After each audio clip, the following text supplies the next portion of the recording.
আসসালামু আলাইকুম রহমতুল্লাহ। আজকে আমি আলোচনা করব যে আল্লাহ তাআলার সৃষ্টি নিয়ে।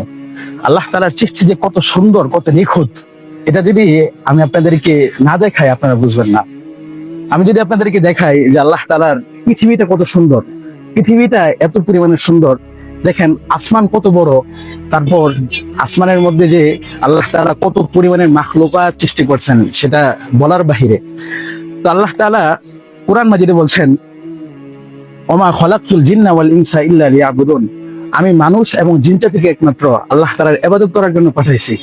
এছাড়া পৃথিবীতে যত পরিমাণে মাখলুকাত আছে, সমস্ত মাখলুকাত আমাদেরকে আমাদের সেবার জন্য আল্লাহ তাআলা সৃষ্টি করছেন। আল্লাহ তাআলা যত মাখলুকাত অর্থাৎ গরু, ছাগল, মহিষ, যত প্রাণী আছে প্রত্যেকটা প্রাণী আমাদের খেদমতের জন্য আল্লাহ তাআলা সৃষ্টি করছে। তাই আমরা কত হতভাগা, আমাদের জন্য যে মাখলুকাত গুলো সৃষ্টি করছে সেই মাখলুকাত কিন্তু আমাদের খেদমত করতেছে। তো আল্লাহ তাআলা আমাকে আপনাকে সৃষ্টি করছে একমাত্র আল্লাহ তাআলার ইবাদত করার জন্য। আমরা কি আল্লাহ তাআলার ইবাদত করতেছি? না, আমরা তো নাফরমানি করতেছি। নামাজের সময় দেখা যায় চাষচিনে মানুষের অভাব নাই, হ্যাঁ, যাকাত দেওয়ার কোনো খবর নাই, কত পরিমাণ পিছনের মধ্যে আছি আমরা, কত পরিমাণের যে গাফলতির মধ্যে আছে সেটা আসলে রাস্তাঘাটে দেখলে বোঝা যায়।